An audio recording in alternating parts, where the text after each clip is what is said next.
Komisi Pemberantasan Korupsi memberi sinyal kuat kemungkinan pemanggilan pihak lain yang dekat dengan Ridwan Kamil untuk diperiksa sebagai saksi dalam pusaran kasus dugaan korupsi dana iklan Bank BJB. KPK menegaskan tidak akan pandang bulu dalam memanggil siapapun yang keterangannya dibutuhkan untuk membuat terang perkara korupsi dana iklan Bank BJB periode 2021-2023. Di mana dalam proses penyidikannya KPK telah melakukan pemanggilan permintaan keterangan kepada saudara RK terkait dengan dugaan aliran uang yang bersumber dari dana non-budgeter yang merupakan sisa anggaran yang tidak digunakan sebagaimana mestinya dalam pengadaan belanja iklan tersebut. KPK melakukan follow the money. Ada dugaan bahwa aliran uang tersebut tidak berhenti di Pak RK saja. Nah, ini kemudian ditelusuri apakah uang-uang itu kemudian untuk pembelian aset atau dialirkan kepada pihak-pihak lainnya. Ini Menanggapi hal itu, kuasa hukum Ridwan Kamil bilang ia tidak tahu siapa orang dekat RK yang akan dipanggil KPK, termasuk soal seseorang berinisial AK.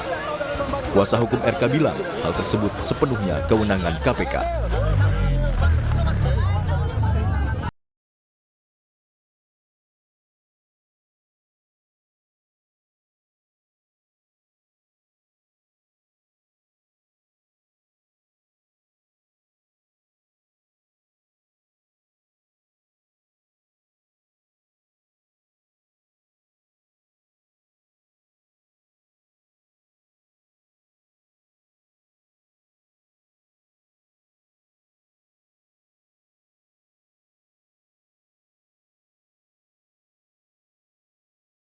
Dibeli dari keluarga B.J. Habibie serta motor Royal Enfield, disebut RK berasal dari uang pribadi. Aksi korporasi dari BUMD ini itu adalah dilakukan oleh teknis mereka sendiri. Gubernur hanya mengetahui aksi korporasi BUMD ini kalau dilaporkan, satu oleh direksi, dua oleh komisaris selaku pengawas, tiga oleh kepala biro BUMD atau menteri BUMN-nya kan. Tiga-tiga ini tidak memberi laporan semasa saya jadi gubernur. Makanya kalau ditanya saya mengetahui, saya tidak tahu. Apalagi terlibat, apalagi menikmati hasilnya dan lain sebagainya. Maka semua yang pernah ramai itu semua adalah dana pribadi. Dana pribadi sendiri tidak ada hubungan dengan perkara yang dimaksud kira-kira. Sebelumnya, pada 22 Agustus lalu, KPK memeriksa selebgram Lisa Mariana. Usai diperiksa, Lisa mengakui dirinya menerima aliran dana korupsi Bank BJB dari Ridwan Kamil, meski ia menolak menyebut jumlahnya. Saya menjadi saksi pemeriksaan Bank BJB, iya, Ridwan Kamil ya. Ya kan buat anak saya. Benar. Berapa banyak dan berapa jumlah? Ya saya tidak bisa sebut nominalnya ya. Nggak ada. Pakar tindak pidana pencucian uang Yenti Garnasi bilang, jika dicermati dari waktu dugaan terjadinya korupsi, besar kemungkinan telah terjadi praktik pencucian uang dalam kasus ini. Kan kalau korupsi, apalagi korupsinya sudah terjadi 2023 terakhirnya, itu pasti sudah ada TPPU-nya. Artinya apa? Ketika mengumpulkan alat bukti untuk menjadikan tersangka, itu sekalian korupsi dan TPPU. Jadi kalau orang-orang terdekatnya didekati dengan korupsi, kemungkinan besar dia tidak terlibat korupsi. Yang bisa melibatkan dia adalah ketika mereka itu terlibat menerima aliran dana korupsi. Jadi sejak awal KPK harusnya mengatakan bahwa ada kemungkinan memeriksa orang-orang terdekat, apakah itu istrinya ataukah teman-teman dekatnya, itu dalam kaitannya dengan adanya korupsi dan TPPU. KPK itu terlalu tidak mau mengatakan itu sedang melakukan pemeriksaan TPPU. Saya tidak tahu apa sebabnya ya. Saat ini, KPK telah menetapkan 5 tersangka dalam kasus dugaan korupsi pengadaan iklan di Bank BJB. Di antaranya, Yudi Renaldi, ex-direktur utama Bank BJB, Widi Hartono, pimpinan divisi Korsek sekaligus pejabat pembuat komitmen BJB, Ikin Asikin Dulmanan, pengendali agensi Anteja Mulyatana dan Cakrawala Kreasi Mandiri, Suhendrik, pengendali agensi BSC Advertising dan WSBE, Sopan Jayakusuma, pengendali agensi CKMB dan CKSB. Dugaan korupsi di Bank BJB terjadi pada tahun 2021 hingga 2023 ketika Ridwan Kamil menjabat sebagai Gubernur Jawa Barat. Gubernur Jawa Barat adalah pemegang saham mayoritas Bank BJB dan memiliki peran dalam pengambilan keputusan strategis. Tim Liputan, Kompas TV.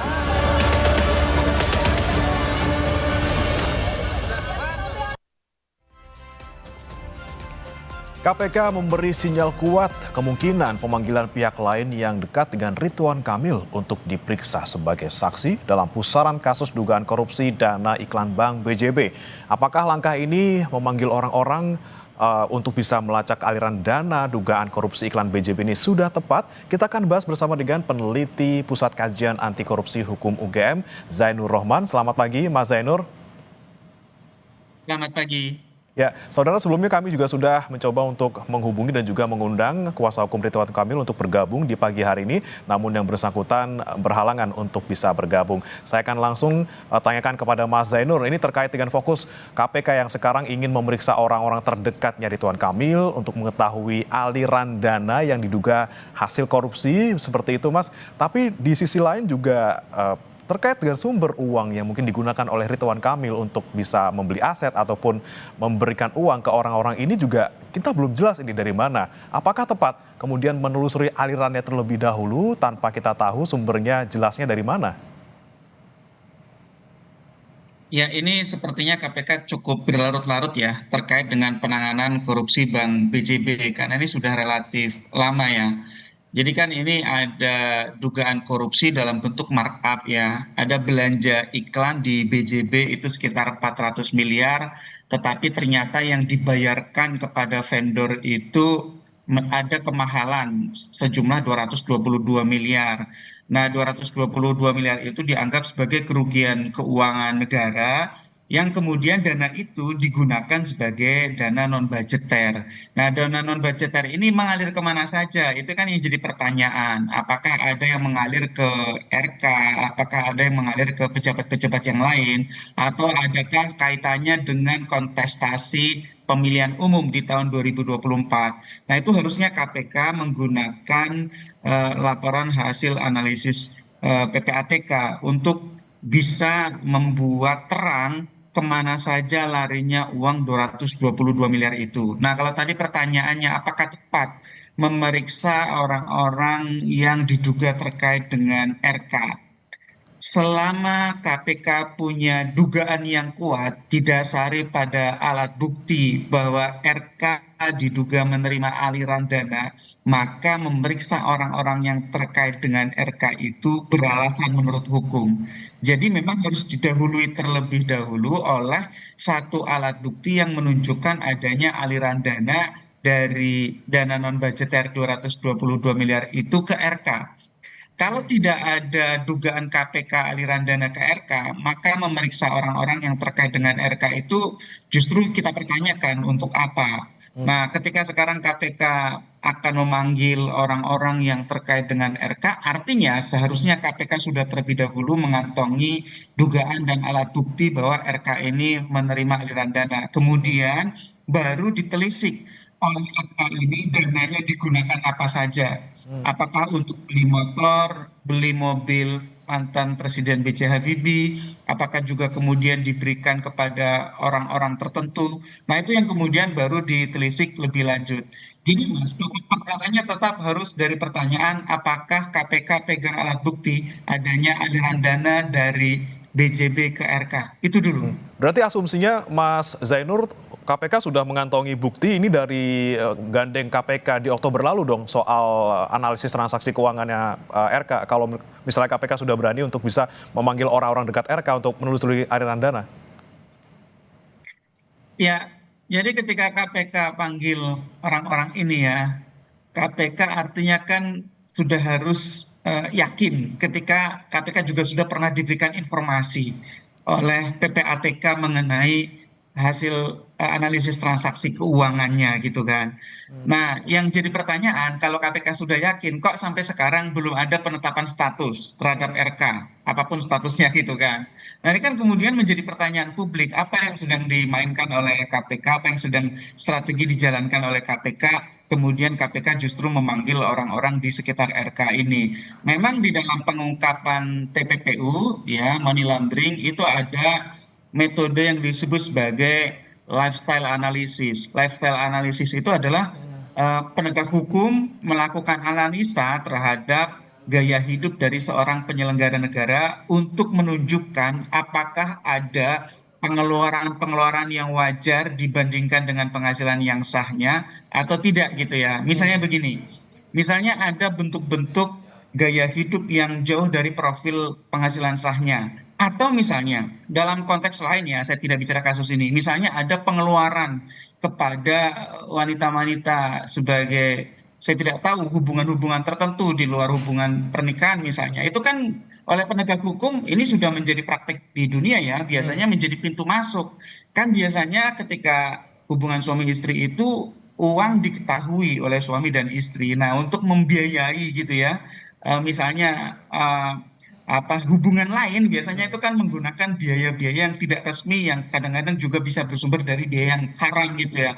Nah, dalam konteks lain biasanya itu kemudian menjadi pintu masuk oleh para penegak hukum. Ini uangnya dari mana ya? Kalau uangnya dari sumber yang sah tidak mungkin, kan istrinya tahu begitu. Biasanya begitu kalau misalnya kita lihat di Amerika ya, itu menjadi metode untuk menelisik ya apakah seorang penyelenggara negara itu memiliki sumber penghasilan tidak sah yang digunakan untuk membiayai pengeluaran tidak sah. Nah, itu disebut sebagai lifestyle analysis, Mas. Ini dia yang kemarin juga KPK memeriksa Lisa Mariana yang juga sudah mengaku gitu ya menerima uang dari RK, walaupun kita juga tidak yakin gitu ya itu uangnya uang pribadi atau uang hasil korupsi misalnya. Ini kan dari RK membantah gitu ya, ini adalah uang hasil korupsi. Dia mengaku ini uang pribadi. Nah, bagaimana kemudian kita bisa mengetahui apakah memang uang yang diterima Lisa ini adalah uang dari RK, sementara sudah pasti ya kalau misalnya ada pelaku korupsi, mereka tidak akan secara begitu saja menggunakan data pribadi dia untuk bisa melakukan transfer uang ataupun sebagainya. Nah, seperti apa kita bisa menemukan yang sebenarnya gitu, Mas Zainur? Ya, tentu semua harus berbasis pada analisis transaksi keuangan. Ya, analisis transaksi keuangan itu artinya uang masuk dari mana saja, uang keluar kemana saja. Nah, tadi bagus sekali pertanyaannya. Kan tidak mungkin seorang pelaku tindak pidana korupsi itu menggunakan rekening dengan nama sendiri gitu ya. Betul. Biasanya para pelaku tindak pidana korupsi itu menggunakan nomine gitu ya. Jadi ada proksi yang digunakan, ada rekening lain, ada pihak lain yang dititipi sebagai tempat untuk menerima uang, sebagai tempat untuk mengeluarkan uang. Biasanya apakah itu ada ajudan, pembantu, anak buah, bahkan mungkin orang lain yang namanya tidak dikenal. Ada sekarang metode membeli rekening kosong gitu ya, kemudian rekening kosong itu digunakan untuk menampung hasil kejahatan dan menggunakannya untuk kejahatan juga. Jadi KPK itu perlu untuk menelisik secara lengkap transaksi keuangan yang terjadi pada RK dan orang-orang sekitarnya, itu yang pertama. Yang kedua adalah perlu memadukannya dengan keterangan saksi-saksi. Yang ketiga menurut saya yang paling penting juga adalah melakukan audit digital forensik begitu ya. Jadi kalau ada dugaan telah terjadinya tindak pidana, kan KPK bisa melakukan penyitaan terhadap gawai, terhadap gadget gitu ya. Gadget itu merekam semua komunikasi yang dilakukan oleh seseorang begitu ya, dan biasanya di situ ada harta karun informasi bagi penegak hukum untuk bisa tahu secara lengkap cerita bagaimana sebuah kejahatan itu terjadi. Jadi menurut saya memang tidak boleh mengandalkan pada satu metode, harus digabungkan dengan beberapa metode untuk mengetahui apakah ada aliran dana dari tindak pidana korupsi dan kemudian dialirkannya kepada pihak-pihak lain.